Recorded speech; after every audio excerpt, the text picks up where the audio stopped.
Welcome to Bridging the Bayou, where we will explore what it means to work, live, and play in the Bayou Region. Join us as we take a deeper dive into the people and experiences that make our region such a special place to live and work. On each podcast, we will talk to individuals who are making our region grow and go, who are making strides in uplifting our community. This is a podcast of Fletcher Technical Community College.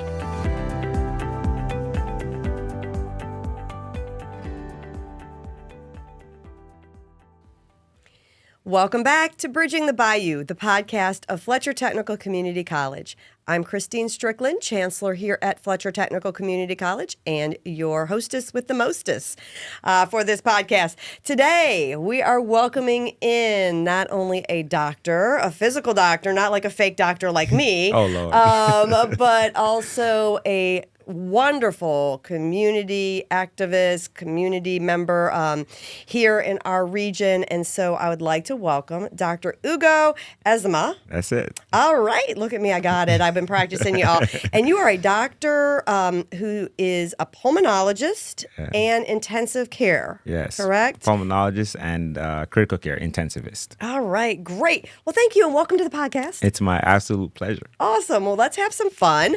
We're going to start off with our 5 questions in 5 minutes, and we'll get to know you a little bit better. All right, so here we go. What did you think you were going to be when you grew up? You always wanted to be a doctor? No, I wanted to be a pilot first. Oh, okay. That was one of the very first things I wanted to be for a very long time. And then I thought about being an architect. And after high school, when it was time to kind of pick what kind of major I wanted to do, I went to Nicholls State. My parents and I decided to do pre-med, and that's kind of how I got into that. And the rest is history. And you love it? I love it. Good. So you made a good choice. I made an excellent choice. Excellent. Yes. Excellent. All right. Favorite movie and why? Inception. Haven't seen that one. Oh, you need to. Okay. You must. My favorite director is Christopher Nolan. I don't think he's ever made a bad movie. But Inception is a movie about dreams upon dreams upon dreams. It's an excellent movie that has a wide scope of different genres in it. It talks about love and adventure and teamwork. What's his name? Leonardo DiCaprio stars in it. Yes. So the premise of the movie is they have a concept called Inception, where you can get into people's dreams and essentially convince them to do things through their dreams. As someone who loves kind of structure, like I mentioned, I wanted to be an architect. You can build these dreams, and the person you're trying to convince navigates through the dream world that you set up, in essence, to get to the point that you want them to get to. So they wake up with a new idea that really you implanted in them, or like the protagonist planted in them. It's a fantastic movie. All right. Highly recommend. It's not a movie you just put up and go do something Mindless, else. Yeah, right? You have to sit down and watch it a few times. And every time I watch it, I love it every time. It's an excellent movie. 10 out of 10 for sure. All right, 10 out of 10. Well, I'm going to put that on my list. Yeah. Although I'm gonna come back to you on this because there's something about dream movies. No lie, Nightmare on Elm Street, Ooh. Right? Freddy Krueger. I never watched another horror movie after that. Oh, I love horror movies because too. I'm terrified. Oh, okay. Well, we're going to talk about that. And then we're going to talk about that horror movie thing because that is not my genre. But something you've done or been able to do in your life that you never, ever imagined that you'd have the opportunity to do. Honestly, 2 things. One more recently. One is my little podcast that I have, and it's something that I thought about for a very long time, and then one day, just kind of with the help of my friend cousin, who was just like, just do it, and so we just started it, and it's been quite the experience. I've really enjoyed it. It's a different way to try and be creative, and I've really enjoyed that. The other thing is, my very first passion was to be a pilot, and just a few weeks ago, I went for a discovery flight. Did you? Oh my goodness, had the time of my life. So I don't know when this comes out. Okay. But at some point, I intend on being a pilot. as a I don't know if you can say it's a hobby. I don't want to disrespect pilots out there, but to get a private pilot's license. So I did a discovery flight, and it was literally a dream come true. I had such a great time. It was a blast. So those two things, those two very simple things have been are two things that I never really thought about. I would be able to do anything like that, but being able to do that was pretty awesome for me. That's fantastic. Well, I'm glad you got to fulfill the dream of being a pilot. And we're going to come back and talk about creativity because I'm curious about that given your current profession, which can tend to be a little bit more scientific, structured. So I want to explore that a little bit more. All right. You can have dinner with anyone in the world. Who are you picking? Without being cheesy? Be cheesy. It's okay. My kids. Oh, very nice. Yeah. Oh, that's wonderful. My kids, they're just like just wonderful, hilarious little things. I would have dinner with them every night, above anybody else, and obviously my wife, of course. Yeah. How old are your kids? 5 and 2. My son is about to be 3. But my kids for sure. If it's somebody of inspiration, if you will, I really looked up to Nelson Mandela. I obviously never got to meet him at all, but I thought his story was one that we can all learn a little bit about. I would really be curious to pick his mind about how do you endure so much and still be able to afford your perceived enemy so much grace and kindness. But Nelson Mandela would be my probably, I guess, famous person that I would love to sit down and have dinner with. Fantastic. And both really good selections. I love both of those. All right. Last of the 5 and 5. If you're cooking, what's your favorite thing to cook? What's your go-to? Well, I'm Nigerian. I'm an Igbo boy, an Igbo man. And we have different kind of dishes that we have at back home. My favorite is egusi soup and pounded yam. So if I had a last meal, that's 100% what I would pick. But yeah, that egusi and pounded yam. Okay. And tell me about egusi soup. What is that? What goes in it? Yes, egusi soup is made from lemon seeds that you kind of grind up and you make a soup out of it and you put meat and vegetables in it. In West Africa as a region, there is a class of foods that are basically this what we call fufu, a flour-based or pounded yam or something that you eat with your hand that you dip into the soup and eat. So the soup is in a bowl and then the starch or the carbohydrate or the starch / fiber is a separate thing that you use your hand and you dip into it. And so the soup is really where a lot of the flavor comes from.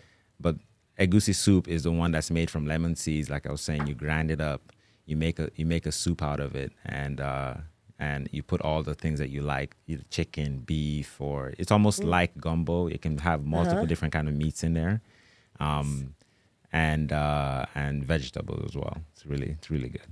Sounds delicious. It's delicious. And I'm inviting you back to cook for me at some point because I love me a good starch.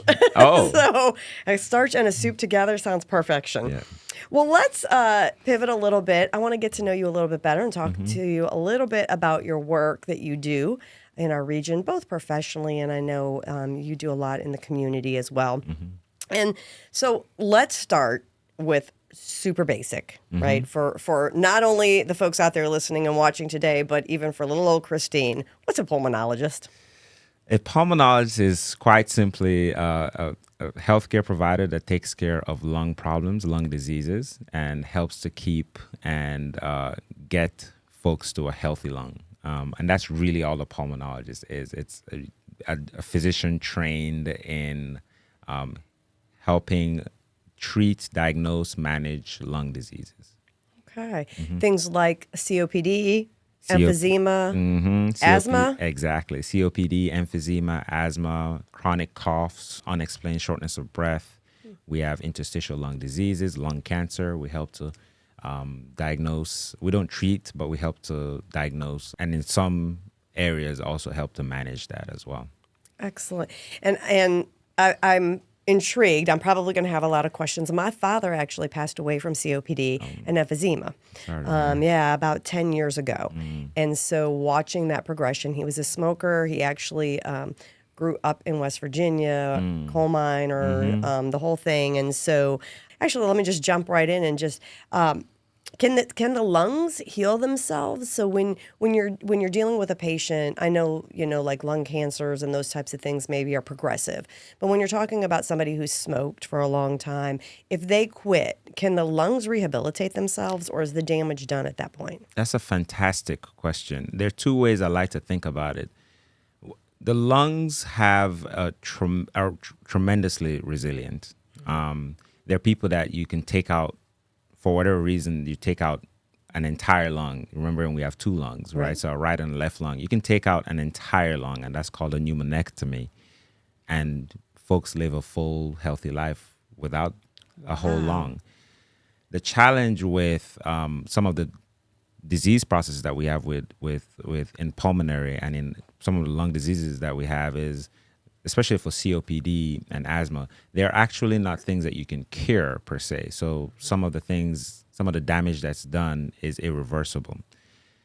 But because of the resiliency of the lung, you can actually overcome that either with treatments. So in the case of COPD and asthma, we have inhalers and we have other lifestyle changes that you can make simply by exercising and being healthy. That also helps your lungs tremendously. And I would say that's probably the first line for almost any medical problem. But you can live a full, healthy life, and that's the hope for all of our treatment for a lot of pulmonary diseases. But often the damage is, if you look at the lung under the microscope, the damage may actually still be there. But you can overcome that with good lifestyle changes and being on the appropriate therapies. Yeah, and that makes sense to me because my father was initially diagnosed. He was on a trip. He was about 54 and having lots of shortness of breath. And they went to the hospital, and that's when they said, look, you've got this starting. And I remember my mother calling me, and she said the doctor walked into the room and said, you will stop smoking today. If you don't, this is what this looks like. But he lived until I think he was 73 or 74 when he passed away. So he was years. Another 20 years. And some of it was lifestyle change. For instance, I grew up east of Cleveland, northeast of Cleveland. And, the doctor said, look, the best thing you could do would be get out of this cold, cold weather, especially because you're cooped up in the house so much. So they moved to Gulfport. And my dad took up golf, and he walked the golf course every single day. Yeah, I'll do it. And, we credit a lot of his ability to live a much longer life than I think maybe initially we all thought upon the diagnosis because of that, because he got out and got some exercise. Absolutely. I am a proponent for, if you're willing to come to the doctor or come to your provider, the first thing that we should always keep in mind is what we can do ourselves at home. I'm always mindful of the fact that we actually don't get to spend a lot of time with our patients. At 30-minute, even an hour visit, you see your patients once every 3, 6, once a year kind of thing. That's just 3 hours total in a year. Right. And that's a tremendous responsibility. The rest of that time you spend with yourself. So you having that ownership of your own health and being active about how you take care of yourself. Your body is the only place you get to live. It's literally the only place you get to live in. And so just being mindful of that and taking care of it, the cliche, my body is a temple kind of thing. But before you come to the doctor, if you come to your provider, if you commit to, really the person that's taking care of this, the best advocate for myself is myself. Right. Right. And taking ownership of that burden and that responsibility is an important aspect of what I think our relationship with our patients should be. Yeah, I couldn't agree with you more. I think that the more you can understand what's going on with your own body and become aware of it. Absolutely. So listening for cues, listening for messages that your body's sending you, because a lot of times we tend to ignore that kind of stuff, right? I have an eye twitch. And when my eye starts twitching, I can ignore it and just be like, oh, that's so annoying. But I also know that it means that my stress level has gone kind of one step over. And I now know, okay, take a break, sit back, figure out what's stressing you, get control of it, right? And almost as soon as I take that time just to decompress and think about it, it stops. I love that. So let me ask, well, one other question on that. You talked about exercise and taking ownership for those types of things. Is it nutrition too? 1,000%. Really? 1,000%. Because, I don't equate nutrition with lungs. Or, I guess general health, yes, but... 1,000%. An easy way to kind of explain this is there are, if around the world, because there are different ways that people eat around the world, different disease processes are more prominent, right? Or more prevalent is probably the better word. Say, for instance, here in the United States, there's a higher risk for certain disease processes just because of what we eat here. By virtue of being here in the U.S., you can have an increased risk of having, say, allergies and asthma because of various reasons, air pollution, et cetera, and it depends on different countries, other countries that have the same things. What we eat contributes to that as well. There's a higher risk for obesity, which we know contributes to several disease processes. And with that comes other metabolic problems. And in terms of our food census, there's a high percentage of processed foods here. Right. And being mindful of that as well. And processed foods can contain a lot of things that in small doses probably have no effect. But at the rate that we eat them, especially here, we eat a good bit, that can probably add up over the years. A good analogy I heard once was if you don't brush your teeth today, you probably, sure, you might have a foul mouth, but if you don't brush your teeth every day for the next 5 years, your visit to the dentist in 5 years' time will be one that, hey, like everything's got to go. Yeah. So these things add up over time. It's not so much the single event. It's just that they incrementally build up to something that becomes a lot worse. And the same applies to our food. Gotcha. Every day, what we eat contributes to our general health, and that manifests itself in the lungs as well. Okay. So what I heard you say to me was that, Kristine, I can have boxed macaroni and cheese on occasion, but I can't eat it every day. Dang. Yes. Just be mindful. Favorite food. Just be mindful. You can have it. Right. Cheese in a little squeeze pouch is not a good thing for me, is what you're saying.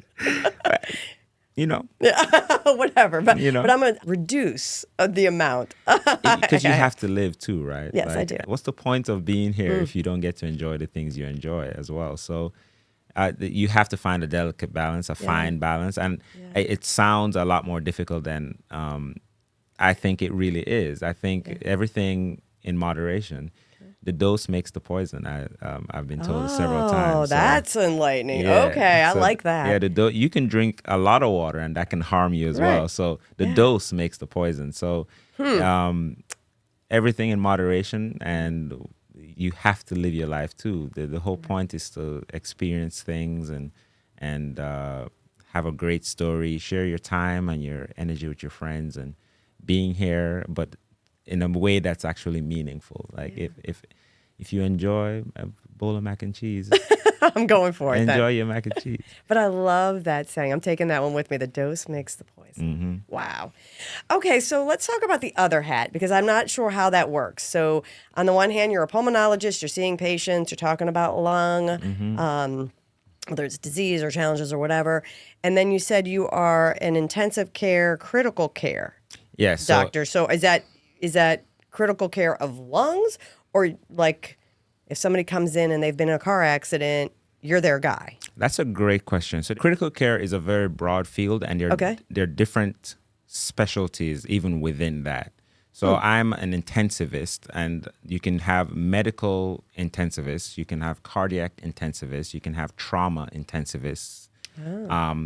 I would probably be classified more of a general medical intensivist. So because of where I work, we don't really have a trauma ICU. So if something like that was to happen, a lot of times that gets transferred to a place that can take care of the patient appropriately, just because of the resources that, say, I'm at Terrebonne General, resources that we may not have at Terrebonne General to take care of that kind of degree of trauma. So it depends on the degree of trauma. As an intensivist, as a critical care doctor, you just take care of your critically ill patients. So the patients that require any sort of medication that requires a high level of care, or for us to pay a lot more attention than, say, the regular hospital is capable of or would be able to manage. The ratio of nurse to patient is also reduced. Okay. So that someone is intensely watching a patient. So usually it's because they require medications that require that kind of attention. Their illness itself requires a higher level of care. We tend to see a lot of really bad infections, sepsis, septic shock. Oh, okay. People that require intubation, so you're on a ventilator for whatever reason, and any other kind of support that would otherwise not be manageable anywhere else in the hospital. Okay. So for you, was that two different training tracks? Like, did you have to do like 2 residencies or all of that? Like, I know specialists, so I get that, right? That okay, I want to specialize. I'm going to be an oncologist, right? So I'm going to study really in-depth cancer, or a pulmonologist or a cardiologist. But how do you train to be an intensivist? Because I would think that you have to have deep knowledge of all the systems. And when you were doing your training, did you do one and then the other, or do you do them both together? I'm kind of fascinated by this. That's a great question. So technically, my training is pulmonary and critical care. So Okay. Those are 2 separate fields and 2 separate licenses or 2 separate boards that you take. You can go to trainings or to fellowships. I did a fellowship for this that combines the 2 of them into one training program. Okay. But they can also be separate training programs. So you have pulmonologists that aren't intensivists, and you have intensivists that aren't pulmonologists. Got it. In fact, a lot of things in medicine you can actually combine. So you can have a nephrologist, a kidney doctor, that's also an intensivist. So you have renal critical care. You have cardiologists that are also critical care. You have anesthesiologists that are also critical care. So you can have combined specialties, if you will. For certain specialties. Critical care is one of those that you can add on to a lot of different other specialties. Pulmonary gets to do that more often than others because we deal so much with the lungs, and because there's a natural association between the ICU and the ventilator. I suspect, this is my theory, Right. that because there's a natural association or an observed association between the ICU and the ventilator, somewhere along the line, someone was like, well, pulmonologists should just be intensivists at the same time. So most programs tend to be pulmonary and critical care, but you can certainly do them in isolation as well. Okay. Yeah. Well, that's really fascinating. The side that is the intensive care, critical care, I would imagine high pressure, a lot of stress, maybe a lot of quick decisions that have to be made. How do you handle that? That's kind of more of a personal question, but like, how do you balance the stress of knowing that somebody's life, especially if they're in the circumstance where they need somebody in intensive or critical care, it's serious. And just what do you do to decompress? Like when you get home, like how do you relax a little bit? What does that look like for you? So I live in New Orleans, and at some point, and I don't know when, probably during residency, I did my residency at Chabert, Leonard J. Chabert here in Houma, but I lived in Thibodaux. Because I love Thibodaux, I went to Nichols, and I love Thibodaux. I have an attachment to the place that is really not quantifiable. The reasons I love Thibodaux are very intangible. I don't know how to explain it. Yeah. But it's a feeling, more than I can say specifically this, that, or the other thing, exactly, right? Exactly. It's just a totally feel, understand that. It's just a feeling about Thibodaux. But so I lived in Thibodaux, and I did my residency at Chabert, which is about a 30-minute drive every day, which a lot of people do here. And during training, I realized that 30-minute was actually very crucial for me because it allowed me to decompress on the drive home. I could do anything really. I could drive in silence or listen to some music or listen to a podcast or something to kind of take my mind away. And it created a good compartment, if you will, between work and home. So in that sense, I try to replicate that. I live in New Orleans now, which is an hour away from here, and that definitely complements in that way. So it allows me to decompress and be, as a doctor and as my role as a husband and father, like I have to show up for both of them. Well, that's beautiful. To the best of my ability. So both require me to be the best version of myself. So it's not necessarily fair to sacrifice one for the other. So if I'm going to be a doctor, I should show up for my patients the best I can be. And if I'm home, I need to show up for my wife and kids as the best husband and father I can be. And that might sound a little cheesy, but that drive home and drive to work kind of helps me to create that kind of compartment. It's a little bit of a barrier. Yeah. Right? Like a little bit of separation. Exactly. That you need to kind of clear your head. Exactly. So even if I have a bad day on the drive home, I get to unwind a little bit. And by the time I get home, it's a transition, like a nice slow transition. Okay, I'm dad now, or I'm husband now. So that compartmentalization helps me out a lot. In the hospital, dealing with patients, it can be tough. We don't get to talk about this a lot as providers. But our patients mean a lot to us, and we don't have these conversations, but they really do mean a lot to us.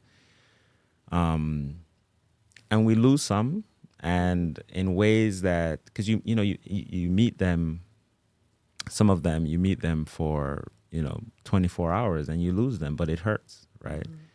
You see patients and families in a very vulnerable space that touches you, and it happens repeatedly, right? Yeah. So in one day, your heart, your soul, your spirit is moved 3, 4, 5, 6 times a day, and that can be overbearing. And I think a part of what providers do is we can become really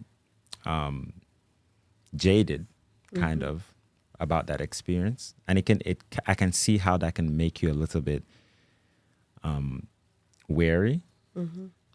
It's almost self-protection, though. I would think it's almost like a mechanism that people use to protect themselves from all the emotion. But I would make the case that because you have a responsibility to show up for your next patient as the best version of yourself, you can't let what you just experienced impact your next patient, because your next patient, they don't know that you just had this conversation with a family that's about to lose someone that they've loved and cared for. Yeah. Your next patient has no idea that just happened, and they shouldn't. But you have to show up for them as well, and that is your responsibility. Yeah, it's a weird thing that we do on a day-to-day basis. It sounds morbid. I've had this conversation with my colleagues too at times where something happens in the ICU. Let's say someone has a cardiac arrest or something like that, and as part of our defense mechanism, we go through this process. Let's say we don't get the person to come back, and we go and get coffee. You know what mm-hmm. I'm saying? We step away and go and get coffee, which is such a bizarre thing in any other space. Yeah. It's such a weird thing. There's no other field that you can just experience that degree of emotional trauma or emotional experience and go get coffee. Yeah. It's a bizarre experience, but we do that every day. I'm very appreciative of everyone that works in the hospital, the nurses. Mm-hmm. God bless the nurses, because they're the ones that really do all the work. The respiratory therapists, of course, I'm a pulmonologist, so I have a close relationship with the respiratory therapists. But nurses, respiratory therapists, all the therapists that are in the hospital, everyone that contributes to making the work a little easier mm-hmm. and helping our patients in whatever way we can. I think the teamwork certainly helps to alleviate all of that stress. So much good stuff to unpack there. I mean, first, let me just take at the very end, you're talking about nurses, respiratory therapists, both programs that we have here at Fletcher. And I would just say, that those who are watching and listening, recognizing that, there are individuals like yourself who go to medical school. That is a passion you want to pursue. But there are so many different people who are needed in the healthcare system, and even individuals who are doing the medical coding and billing, right? All of those things are what help make our healthcare systems run. Absolutely. And so I just want to make sure that folks who are out there who are listening to this episode realize that there are plenty of opportunities. Maybe if you say, like, look, I don't maybe have the time, or maybe being a doctor isn't my thing, but maybe a respiratory therapist, or maybe a surgical technologist, right? Things like that. But to your point, like just a couple of things that really struck me. I mean, one, when you were talking about going to get coffee, it almost seems to me like that you've come out of a situation that's so stressful, that there's so many emotions, taking it to being the next thing you do that is something simple. Yeah. Right? And just allowing, because I can't imagine if you had to go from one really stressful, emotional, decision-making, crunching kind of thing to the next. I would think that that's where you would have that burnout, but taking just like the next step, right? I always hear people say, just do the next right thing, right? So doing that next thing and making it something that is simple, that probably doesn't require a whole lot of thought, that it allows you to decompress a little bit is important. The idea of showing up for people, I don't think sometimes, and I count myself in this number, that I do a great job of that. We sometimes think of our professional careers, okay, like I have to show up at work every day and I have to give it my all. I'm collecting this paycheck. I need this for my livelihood. And then we come home depleted. Right. And we maybe aren't the best version of ourselves for our spouses, our significant others, our children. And really, I think it's meaningful to just, for those of you who are listening, to take that time to think, am I showing up as the best version of myself for everyone in my life? Right. And if not, like, look, first thing is just to recognize that it's a challenge or an issue, and then to do something about it. But for me, what I heard you speak about just now was leadership.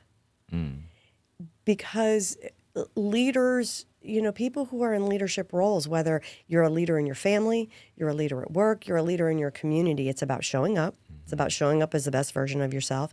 And I think, too, really good leaders do what you just said. So maybe I have a difficult circumstance or a difficult interaction, but for that next person, I'm going to show up anew. Right. And that's one of the things that's been foundational, quite honestly, in my career. I had a mentor a number of years ago, a young professional, and what amazed me was you could be with him. He could be very angry, right? He had a temper. And you could have a very difficult conversation. And you'd leave that room, you'd leave that meeting, and then a little bit later, you'd be walking down the hall, and you'd run into him. His name was Tom. And Tom would be like, hey, Kristine. I love How's that. your kids? I love that. Right? Stop and talk to you. He met everybody anew every single time. He did not let himself carry that anger or that interaction into his next interactions, whether it was with the person that he was having the difficult conversation or the next person, right? There are people who could have said, oh, well, I had this horrible conversation and now my whole day is ruined and now I'm just going to be mean to everybody I come across. But I think that leadership role, that it's very important to be aware of it. And it sounds like you have just internalized that so beautifully. So thank you for sharing that with us. Now it doesn't mean I do it good. Hey, look, we're all a work in progress. I know. It doesn't mean I do it good now. Every day poses its own sets of new challenges, and it's not every day that I'm mindful about like that, the big picture. I also keeping the big picture in mind. It's not every day that I'm mindful about that big picture. But when someone asks me how I'm doing, I tend to say I'm surviving the dream, because this is exactly what I asked for. Yeah. There's a version of me 10 years ago, 20 years ago, that would be so proud of where I am today, right?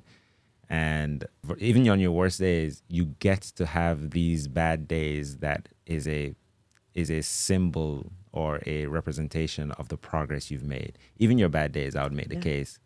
Your bad days are a representation of the progress you've made, because you'd have wanted even those bad days a few years ago. Does that make sense? Absolutely.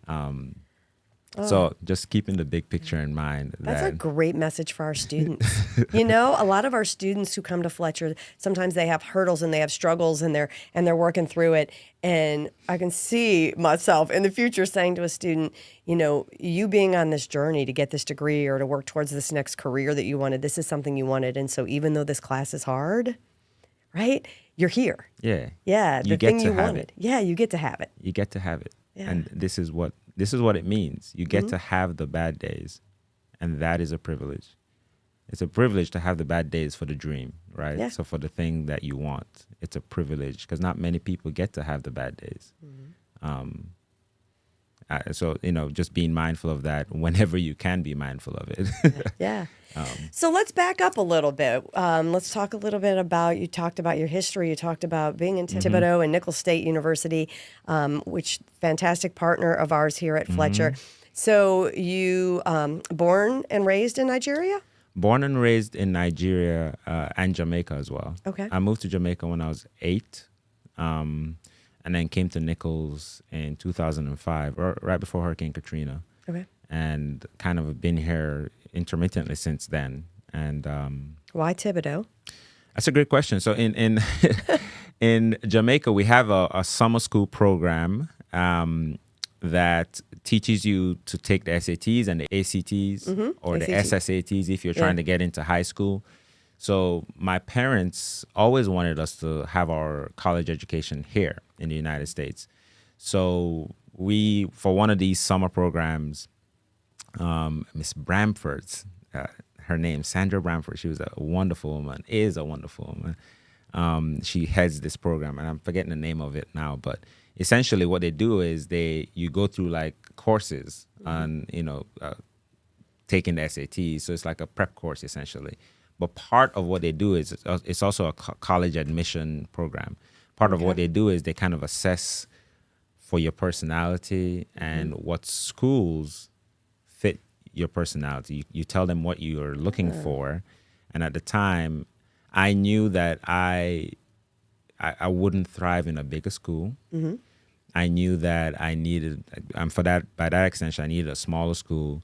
I'm not functionally a city boy. Okay. I'm very much a country kid.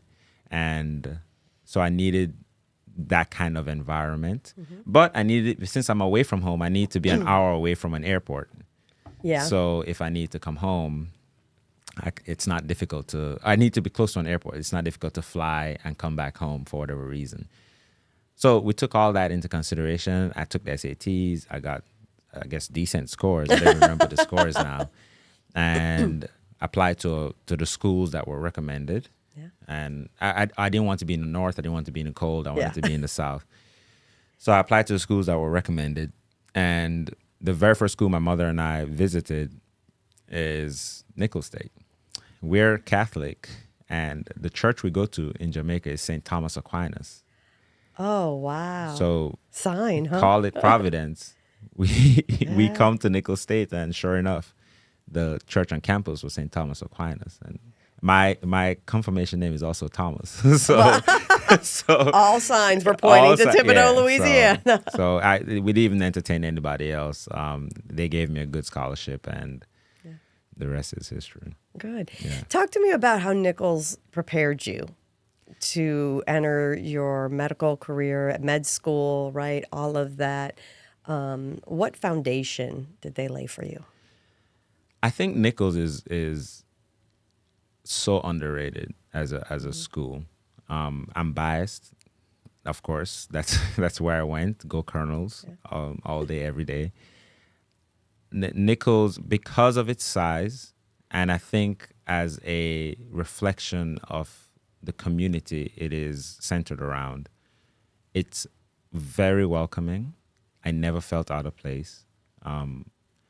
It's also the educators, so the teachers and the professors, embodied the soul of the people here, of the community. So again, very welcoming, and were interested in who you were and your growth and progress.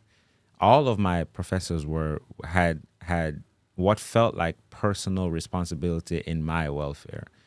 So I had fantastic relationships with, I would say, most, if not all, of my professors, all of my teachers.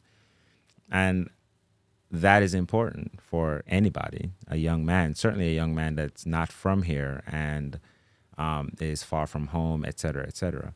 So it was important to have good guidance, good counseling. When you fall, someone that will, encourage you to get back up. And this is not the end of the road. This is a stumbling block kind of thing. Here's where, here's the mistake. Here's how we can correct that kind of thing. You're not lost in the sauce. And Nichols did a really good job of, at the same time, exposing me to different kinds of things, different kinds of people, different kinds of experiences, different kinds of food, all this kind of stuff, just because of all the different people that come to Nichols. From an academic standpoint, having that tutelage, but from people that care about you, it felt different. So I really appreciated that. Especially going into something like pre-med with the goal of going to medical school, it can be a little taxing. And I would make the case that at Nichols, and I was young, so I every once in a while I'd get distracted, and I think that's normal for any. I was a teenager. For most of us. I know. I was 17 years old. I got distracted several times, but course correction with people that cared about me, that otherwise had no reason to care, right? So and that's the kind of kindness that I think about Nichols, and that really had a heavy impact on how I am as well when it comes to trying to be an educator, because I understand that for someone to actually feel like you care about them, you have to actually care about them. So kind of a prerequisite. Exactly, you have to actually care about them. And so in the moments, the way my professors were invested in me and all of my classmates, it was truly quite the experience. That's fantastic to hear. And that's one of the things that I think both Fletcher and Nichols do really well is embrace those students, show that care and concern, help you get back on track. I know so many students, get when they're getting ready to graduate high school, kind of big lights, big city. And, in my own professional career, I have seen where folks think that the big school with the big name and all of the things is where they need to be. But when they do that self-reflection, they realize maybe a smaller school or maybe a school where there is, in my community, where people know me and people are concerned about my welfare, and this is a place where I want to be. And so that's the importance. I had an opportunity on this podcast to speak to our Commissioner of Higher Education, and we talked about the different types of institutions we have throughout the state and why each of them is really important, because every student needs something different, right? They need either different levels of support, different programs, whatever that is, to be successful in their own journey. And so being able to have so many great institutions around our state, but here in particular in the Bayou region, that's convenient for people to go to, is really important, not only for individual success, but then for our community success on the other side of that, Absolutely. right? Absolutely. So let's talk a little bit of health. You work in Terrebonne, obviously, Terrebonne General Health Systems. Fantastic partner. Shout out to them for Fletcher Technical Community College. We so appreciate everything they do to help us be successful here. But I'm wondering, when you think about Terrebonne Parish, what are the major, it could be respiratory, but what are the things that are right now on your radar as sort of health concerns for our region? From my specialty, the biggest one is lung cancer. Louisiana has one of the highest rates of lung cancer, and that applies as well to Terrebonne General, just because of the rates of smoking as well as the fields of industry here, right? So the exposure to different sorts of chemicals, fumes, gases, et cetera, over a long period of time contributes to a higher rate of lung cancer. We're diagnosing lung cancer a lot later than most other places. And so that makes the chances of surviving lung cancer a lot less. Less, yeah. I would make the case that, we talk a lot about the cure, about curing cancer in general. We talk about that all the time in the general public. I would make the case that we already have a cure for cancer, and that is early detection. And it makes such a big difference. If you detect a cancer at an early stage, the chances of survival, so your mortality, can be as low as 5%. So, and by that I'm saying you can have a 95% chance of surviving cancer if you diagnose it early. If you diagnose it late, that drops to 5%, 10 to 5%. So I would make the case that as it stands with our current technology and understanding, we have a cure for cancer, and it's really just finding it early and taking it out. And I think that's our perspective. Lung cancer is probably the thing that I'm most vested and passionate about right now because of the rate at which we're finding it, and because of how it really impacts a lot of people. It's the between men and women, it kills the most people of all the cancers, more than prostate cancer in men, more than breast cancer in women. So it's a big deal, and it's something that we have a lot of work to do in. So what do you look for? Like, if I'm Kristine and I'm sitting here today, what are the things that should be on my radar? Again, kind of knowing your body, right? Listening to your body. What am I looking for, listening for, that my body's telling me that I think maybe I need to go get this checked? Because I think sometimes I'm a cancer survivor, right? And so unless it presents itself, and sometimes when it does present itself, by then you are talking about later stages and more difficult conversations. For the average person who's listening today, like, what should they be concerned about? Are there telltale signs or anything that you go, okay, I need to go see the doctor?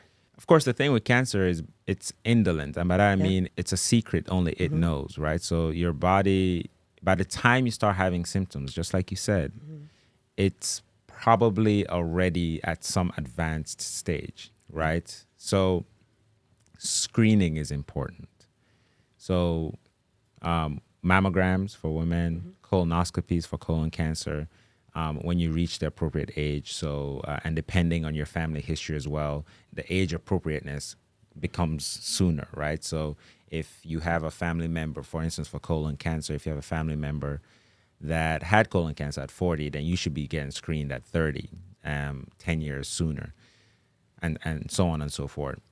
For lung cancer, we have lung cancer screening CT scans for people that smoke. If you've smoked an extensive amount of time, and if you smoked an extensive amount of time, you should be getting an annual low-dose CT scan.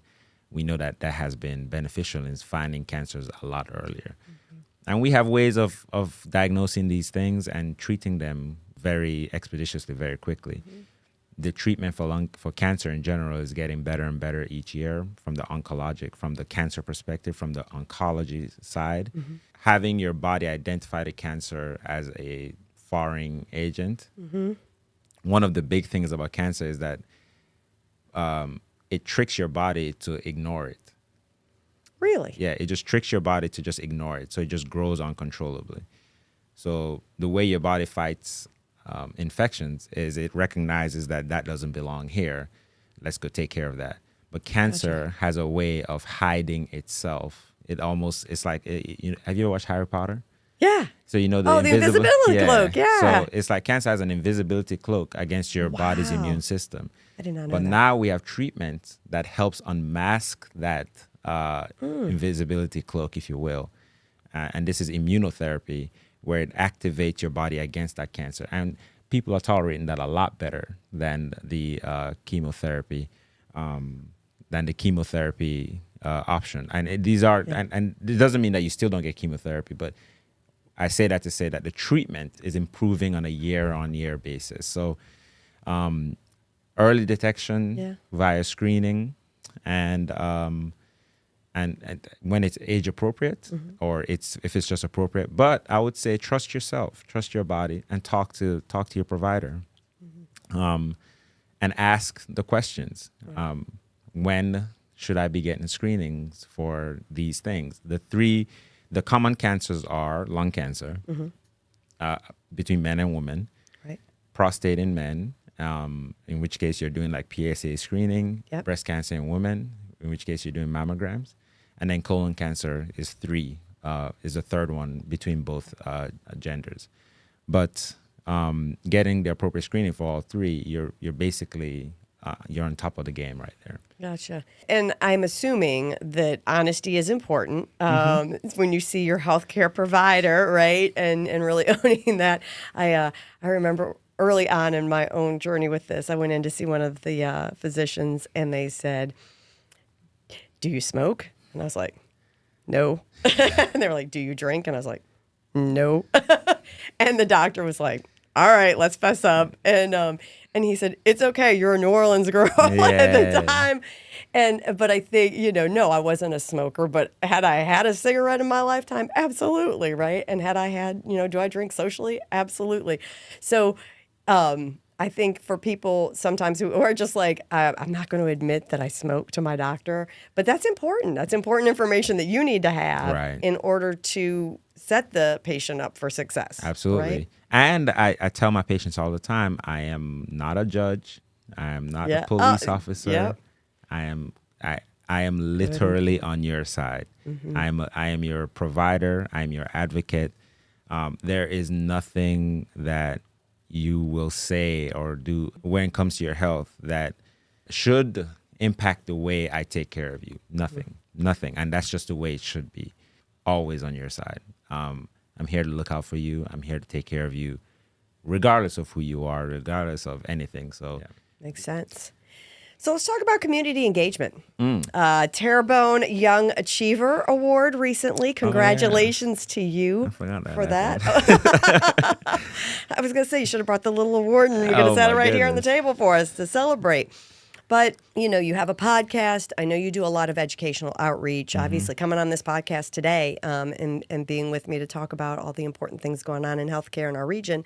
Why is community engagement and doing those things important to you? Well, first of all, about the Young Achiever Award, anytime this comes up, I have to always give props to my co-achievers, the Bergerons, if I'm not mistaken. Yes. I mean, their story, everything that they've done is absolutely fantastic. And I think they're having a baby. They had the baby. They had a baby? Yes, they did. What? Yes, baby girl. Oh, yeah. That makes me so happy. Yes. Yeah. Congratulations to you all. Yeah. And, my goodness. No, go check it out on Facebook. I am so happy for them. That's amazing. That's beautiful. But yes, their foundation is excellent. Highly recommend anyone to go check it out. I don't know if we can plug that in there, but I think going back to what this community has done for me, right? So this is basically, I've lived here more than I've lived anywhere else. So I'm basically a Bayou boy now. I've lived here longer than I've lived in Jamaica, longer than I've lived in Nigeria. So this is home, right? So this is where I am from, right? So knowing how much this place has contributed to my life, so many of the best things that I can look back on as an adult happened here between Thibodeau, Houma, and New Orleans. I think it's my responsibility to contribute to that and make sure that there's somebody else that's like me that has the same experience. And to do so, at least from my field, is to make sure the people that are here are healthy enough to be present for all the people around them, to be present for their community. So however I can contribute to that is important. And of course, education. I think education is one of the greatest things that we can do to ourselves, is to continue to improve and to learn and challenge ourselves in a way that very few things can, and set yourself up for future successes. So I love to contribute to education. I love to contribute to community because of how much both of those things have helped me. It's an honor, and I feel it as a true responsibility to help to contribute to the best of my ability. Yeah, it's a great point. So often we encounter people in our community who go out of their way to be of service to the community. Maybe it's putting on an event, right? A community event that's a fundraiser. I'm thinking of Twin Fest, right? Or, some of our other events that our chambers put on. I think about the people that you encounter in the grocery store or in the parking lot who do a service or a kindness. And, the importance of paying that forward. Yeah. Right? You talked about people who were there for you at Nichols and showed up for you and helped guide you. And maybe that was part of their job, but maybe some of that was beyond that. It was because they really deeply cared about you as a fellow citizen, community member, all of those things. And so, my challenge to everybody out there would be, if you have benefited or had the blessing of somebody's kindness or community service, think about how you can give back, because everybody can. Everybody has gifts, right? You maybe don't have to be a medical doctor or chancellor of a college. Everybody has something that they can offer to our community to help make it a better place to live. Absolutely. I remember, actually, my car that I have right now is my very first car. It's also the only car I've ever bought. From Barker Honda, of course. Oh, shout out. Also a great supporter of Fletcher Technical Community College. Oh, yeah, absolutely. Of course. But when I was at Nichols, and I used to walk to Walmart or to Lynn's, I used to go to get my grocery store, etc. And countless times, me and my brothers, all my brothers actually end up going to Nichols. But we would walk to Walmart, and random strangers would offer us a ride and give us a ride back. Just random. Yeah. People I never saw again. And for no reason other than they saw some people walking on the street and they had some grocery bags in their hand. And it didn't happen once. It happened many, many times.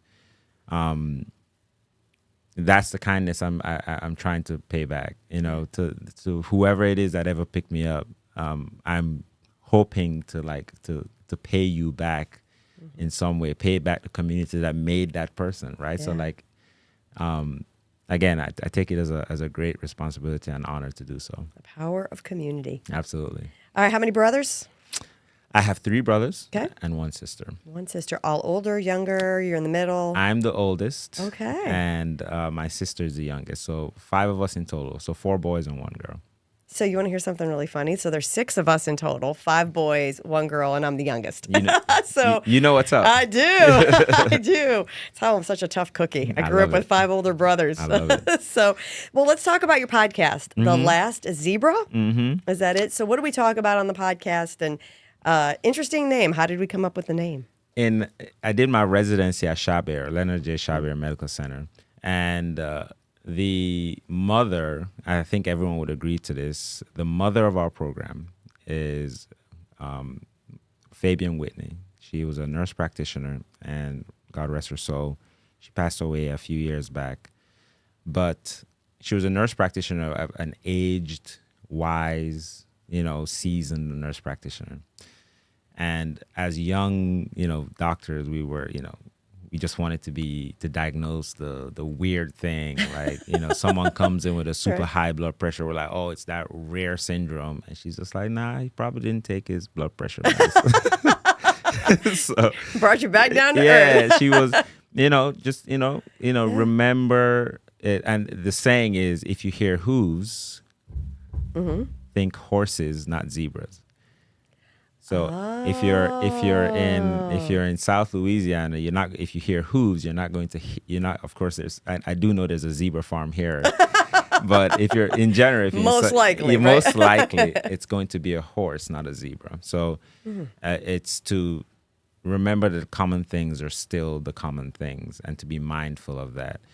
In a way, it's a tribute to her and what she meant to us, to our program, and to remember the common things in amongst all of us, right? And we're all more alike than we are different. And when we are different, the thing that makes us different, that makes us a zebra, we can all also be zebras, right? So we're also as much as we're alike, we're also very unique in and of ourselves. And the podcast is just a way. It started off as a way for us to talk about people that work in healthcare, about who they are, where they're from, and why and how those two things impact how they work, how they practice. And it's kind of expanded into different fields as well. So I've had several people from different walks of life. And that has been really, really, really impressive and touching for me. And a lot of these people are my friends that I've known for years. And turns out, until you sit down and talk with people who are even your friends, there's a lot of them that you don't know, right? And that has been really eye-opening for me. And it's for me on a day-to-day basis, I am mindful about the people I walk into or I run into on a day-to-day basis, to remember that they are a unique individual that has a well-lived life. And on any given day, don't judge someone for any given day, how they present themselves. You don't know what they're going through. You quite literally don't know what anyone is going through. So approach everyone with kindness, right? Because at the very least, that might be exactly what they need that day. Everyone is interesting if you're willing to hear their story, right? So, and that's the thing I've picked up from my little podcast.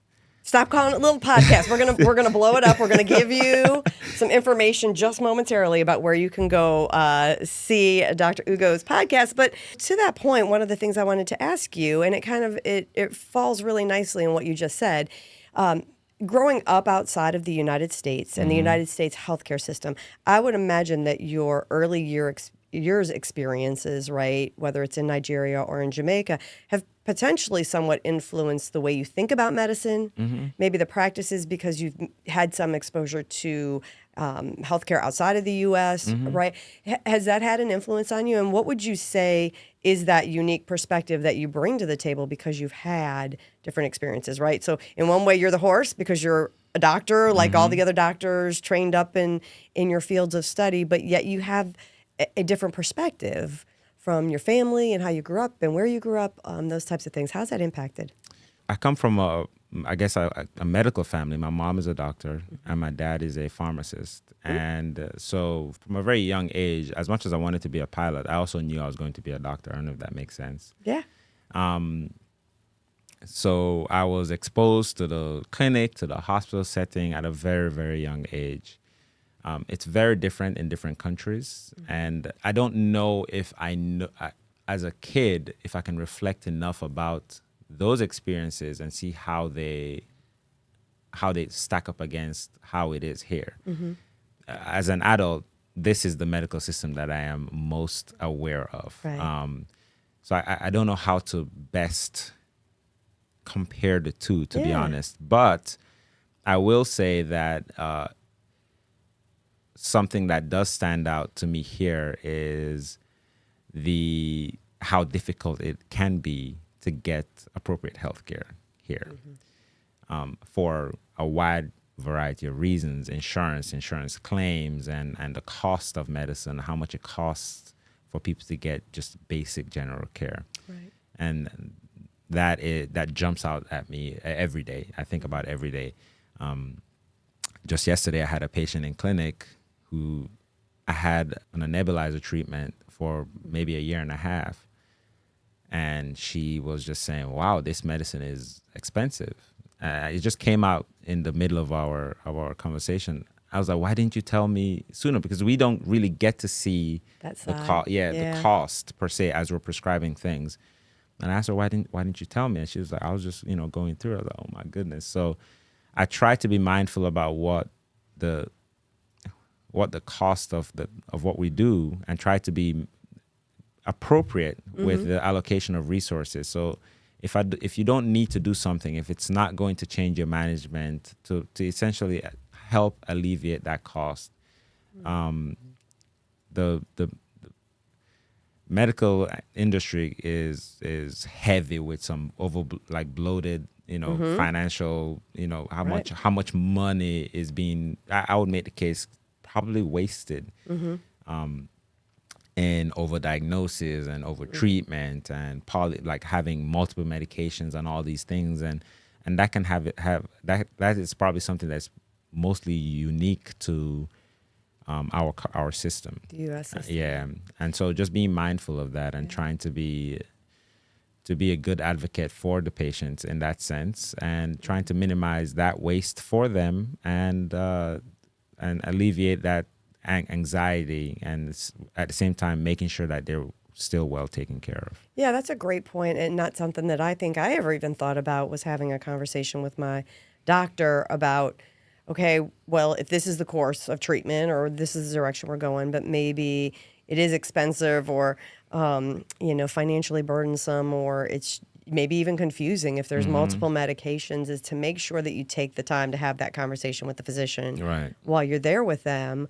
It sounds like at least you are open to saying, okay, like, wait, let's talk about this before they walk out with the script in their hand, and then figure out whether or not they're going to fill that prescription or maybe get groceries or fill that prescription. And that's a real thing that people struggle with.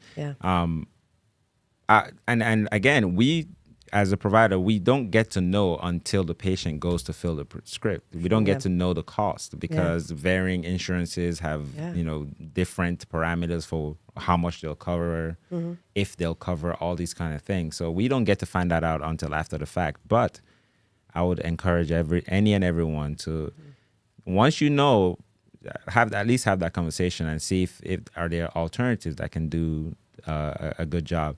I think generics are fantastic, so we have to remember that they're generics for a reason, and they tend to be cheaper. So the difference between them can be marginal in such a way that but the cost difference is significant. So just being mindful about the different ways that you can get good care at an affordable price. Okay, so let's clear up something for me, right? Because I leave the doctor's office and then I'm terrified to call my doctor back if I have questions. Call back. Because I always feel like I'm bothering them. Never. So when you get a message from a patient and they have questions, you're not like, ugh, no. Okay, good. I always hesitate. I really do, because I'm like, they're so busy and I feel like I'm just imposing. I'm like, well, they gave me their time. I should have asked that question then. And then I get home and I'm like, ooh, I don't really know. And then I feel bad about calling. Maybe I'm the only one, but. So what I recommend, because when you're in the doctor's office, you're not, while it's a very normal space for me as a doctor, it's a very abnormal place for you as a patient. True. So the doctor's office is very uncomfortable for a patient. When I'm a patient, I'm uncomfortable in a doctor's office. So. And so is a hospital, and so is the ICU. Like the place I work, what would otherwise be someone's office is my office is the hospital. Yeah. Right. So when you walk into your office, you're very comfortable in your office. When I walk into the hospital, I'm very comfortable in the hospital. But as a patient, it's a very different experience. So in that heightened state, you may not have the questions dialed down. So I always tell my patients, when you think of it, write it down and call. And it may not be me that responds, and I may not even respond immediately. Ask the questions. I always encourage my patients to, whatever questions, reservations, concerns that you have, please ask. A well-informed patient is a patient that's well taken care of. So part of our role is to be educators as well, not just to our colleagues and to our teammates and to students, etc., but to also our patients. If our patients are informed and well educated, we make decisions together better, right? So ask the questions. In today's day and age, there are easy ways to get in touch with us. You can send messages. Portals. Exactly. Send the messages. But do give us some grace if we take a couple of days to answer. No, absolutely. Yeah. Well, and I laugh just because all the portals, right? Yes. I'm overwhelmed. Oftentimes I need to standardize, username or password or something, because I'm just like, oh my goodness. So, but they are beneficial. Speaking of which, are you happy, or are you, I don't want to use the word annoyed, but how do you feel about the fact that I can get my test results now before I get a chance to talk to you? Because so much of that comes through, right? Right. And so then you have people like me who are WebMDing it and coming up with the zebra diagnosis, right? Is that difficult? Does that make treating people hard? In a way, it makes it easier. Because really? Okay. And I'll tell you why. It's because more often than not, it's actually better than what you read, right? So when you read, oh my goodness, I'm going to die in 6 weeks, and I come and tell you you're fine, you're going to be okay. Hero. I'm in a better spot, and more often than not, that's the case. So you read your chest X-ray and it says something, and you go look it up on Google, and Google tells you, yeah, you have two days, 48 hours. Set your affairs in order, and you come to me and I'm like, yeah, you can go to that LSU game. You're going to be fine. Yeah. But obviously it has its own challenges, right? Because I would love to actually sit down before and go through that report with you, or those results with you in a way that adds the context that's necessary, so that you're not terrified out of your mind about what you just read. Very good. All right. Well, I'll keep looking then. Tell me, if we want to check out your podcast, The Last Zebra, where can we find you? Are you on Spotify or Apple, or just wherever people get their podcasts? Are you out there? Yeah. It's everywhere you get your podcast. Apple Podcasts, Spotify, Google, wherever you get your podcast. You can watch it on YouTube as well. So we have the video on YouTube. Excellent. Well, look, and we will link the Last Zebra podcast in our show notes. Thank you. So that we can connect. All right. Pivoting back a little bit to just personal, we're going to wrap it up here, but I heard that at some point in your life you wore a crown. Oh my goodness. This is Misty. Was it a big crown? Do I need to bow or curtsy to you? Tell me about what is that about? Like all of my achievements, I don't know how I got this. Maybe because you're a really cool guy. I'm going to go on file as saying I think that's it. I honestly don't know. I was homecoming king at Nichols. I'm remembering it all now. It's so bizarre. I wore this brown suit, my dad's brown suit. I had a red tie. My homecoming queen was Marquita. I hope she's doing well too. But it was wild surprise. The whole court experience for a week, and doing all these things with Raz, I think is her name. She's fantastic. She ran the alumni department at Nichols, Miss Raz, and again to hang out with all the people on the court. Genuinely did not think I would be the crown the king that day, and it was at the football game, and it was a fantastic experience.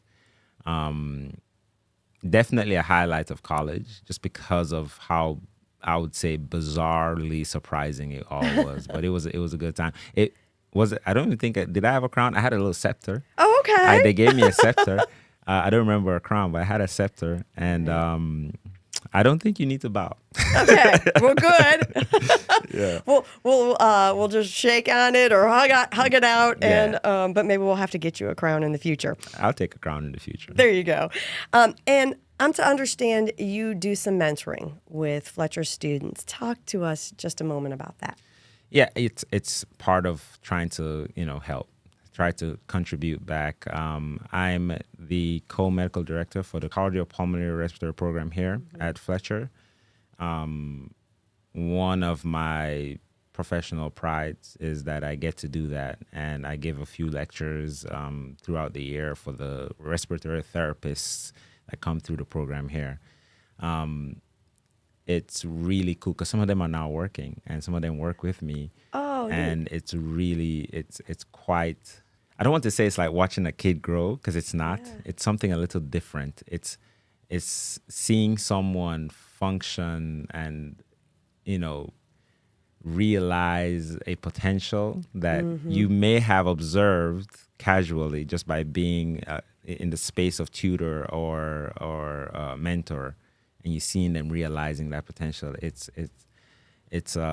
very rewarding to me just to see that, and I'm sure the students are having the time of their lives. It's been a really remarkable experience, and I'm thankful to be part of that.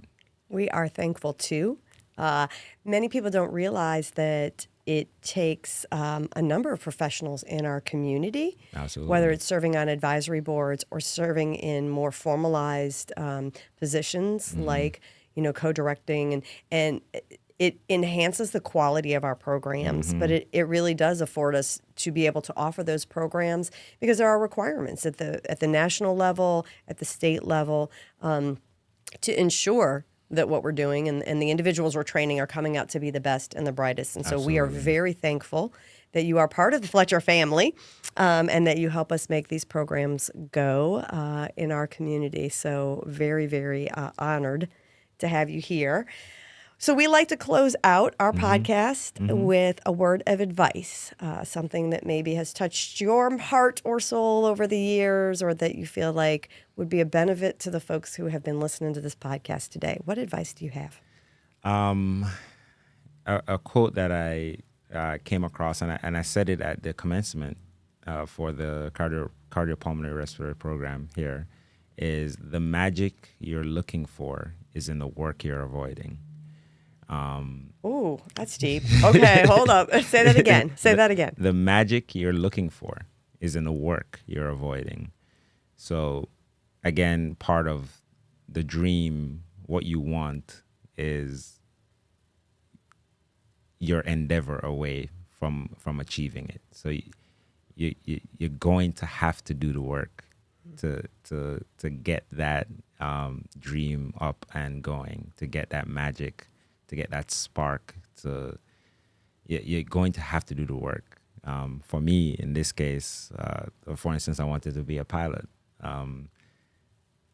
Now I gotta put in that work now, right? So and that magic of being in the air for that discovery flight, I'll be chasing that for a very long time just because of how fantastic it felt. But I know it's going to take a lot of hard work, I have to study to get a private pilot's license. I'm going to have to fly several hundred hours to get it. But I'm chasing that magic because of something. It's a childhood dream of mine, something I've always wanted. But in essence, yeah, the magic you're looking for is in the work that you're avoiding. So, and I don't know if you know this, but I do a Chancellor's breakfast every December. Oh. We have a big, huge community room. Folks come in from the community, and I usually pick a theme. And interestingly enough, my theme this past Christmas was magic. No way. Yeah, I'm not kidding you. And so, look, I think it's magic that you're sitting across from me. I love it. It's, I think we've talked about sort of going back to how you found your way at Nichols State and the fact that the St. Thomas Aquinas was, this connection that was there. And so I choose to believe that part of the magic of 2025 for me was that you came on this podcast and I got to know you a little bit better. You left me, I'm sure with everybody else out there, with so much great advice, wonderful insight, and a lot to think about in terms of who we are, where we want to go, the magic that we want to create, the magic that is all around us if we're willing to put in the work. So thank you so much for being with us here today. It has been just a joy and an honor to get to know you. You're awfully kind, and it's the joy and honor is mine. Thank you. Thanks for having me. Absolutely. And the magic of Bridging the Bayou, the podcast of Fletcher Technical Community College, is back with you again this week. We look forward to welcoming future guests, so be sure to like us and follow us wherever you get your podcasts. Be sure to subscribe. We don't want you to miss a moment of the magic in 2025. Have a great day, everybody. Thank you for listening to Bridging the Bayou, the podcast of Fletcher Technical Community College. Be sure to like and subscribe wherever you get your podcasts.